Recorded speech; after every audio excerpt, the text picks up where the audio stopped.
মোৰ নাম দীপাংকৰ মালাকৰ। মই দ্বাদশ শ্ৰেণীৰ ছাত্ৰ। মই ধেপদেৱী উচ্চতৰ মাধ্যমিক বিদ্যালয়ৰ পৰা আহিছোঁ। মই আজি ইয়াতে এটা প্ৰকল্প লৈ আহিছোঁ, প্ৰজেক্ট আইডিয়া। মোৰ প্ৰজেক্ট আইডিয়াটোৰ নাম হৈছে road safety device women and child. যে বৰ্তমান সময়ত আমি এনেকুৱা কিছুমান সমস্যা পাইছিলোঁ, শুনিবলৈ পাইছোঁ যে কেতিয়াবা ছোৱালী মানুহ এজন ৰাস্তাতে গৈ আছে, সেই যোৱাৰ সময়ত কেইজনমান মানুহ দেখি তাক ব্লেকমেইল কৰে বা অত্যাচাৰ কৰি তেওঁলোকক বহুত বেয়া ধৰণৰ ৰিয়েক্ট কৰে। আৰু লগতে অকলে কোনো চাইল্ড সৰু শিশুক দেখিলে তেওঁলোকক উঠাই লৈ যায় বা তেওঁলোকক লৈ যায় ৰাস্তাৰ পৰা। আৰু এক বছৰমান আগত এটা ঘটনা ৱেষ্ট বেংগলৰ এটা ঘটনা আছিল যে এজন নাৰ্ছ আছিল, সেই নাৰ্ছক কেনেধৰণে বেয়া ধৰণে মাৰিছিল, কি কৰিছিল, মানুহ এজন মদ খাই আহে। এনেধৰণৰ সমস্যাৰ পৰা আমি বচাবলৈ সংৰক্ষণ কৰিবলৈ মই ইয়াত এটা প্ৰকল্প লৈছোঁ। আৰু মোৰ এই প্ৰকল্পটো যদি আমি ৰিয়েল লাইফত ব্যৱহাৰ কৰোঁ তেনেহ'লে এই সমস্যাৰ পৰা আমি বচাব পাৰিম।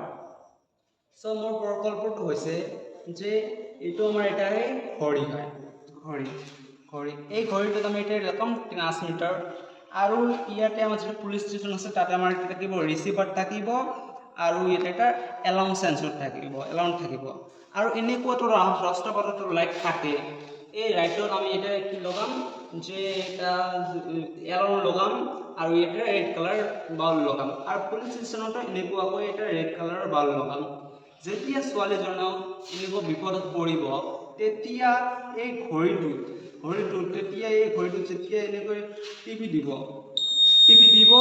এনেকৈ এলাৰ্ম বাজিব আৰু লগতে লাইটটো জ্বলিব। যাৰ ফলত যিখন এৰিয়াত এনেকুৱা ঘটনা ঘটি আছে সেই এৰিয়াটোতো এলাৰ্মটো বাজিব আৰু এই এৰিয়াটোত থকা যে পুলিচ তাতোতো এলাৰ্মটো বাজিব। তেতিয়া কি হ'ব যে পুলিচে গম পাব যে কোনোবা বিপদত পৰিছে, তাক বচাব লাগিব। লগতে সেই এৰিয়াখনতো যিখন ঘটনাটো ঘটি আছে তাতো এলাৰ্ম বাজিব। তেতিয়া তেওঁলোকে ওচৰত থকা মানুহৰ লগতে গম পাব যে কোনোবা বিপদত পৰিছে, তাক আমাৰ হেল্প কৰিব লাগিব। তেতিয়া তেওঁলোকে ওলাই আহিব, আহি এই ছোৱালীজনক তাৰ এই সমস্যাৰ পৰা সংৰক্ষণ কৰিব পাৰিব। ধন্যবাদ।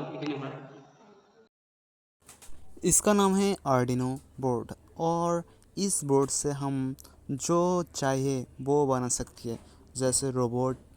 और इस डिवाइस से हम जो चाहिए वो बना सकती है। जैसे मुझे पानी चाहिए, कितना शाम के 8 बजे पानी चाहिए और इस डिवाइस में एक पानी शाम के 8 बजे चाहिए, इसलिए इस डिवाइस में एक डाटा क्रिएट करना पड़ेगा। इस डाटा इस डिवाइस में हम सेट कर देंगे, तब क्या होगा, इस डिवाइस में शाम 8 बजे सिर्फ पानी देगा। जो पानी का टैप है इस टैप के जरिए पानी देगा।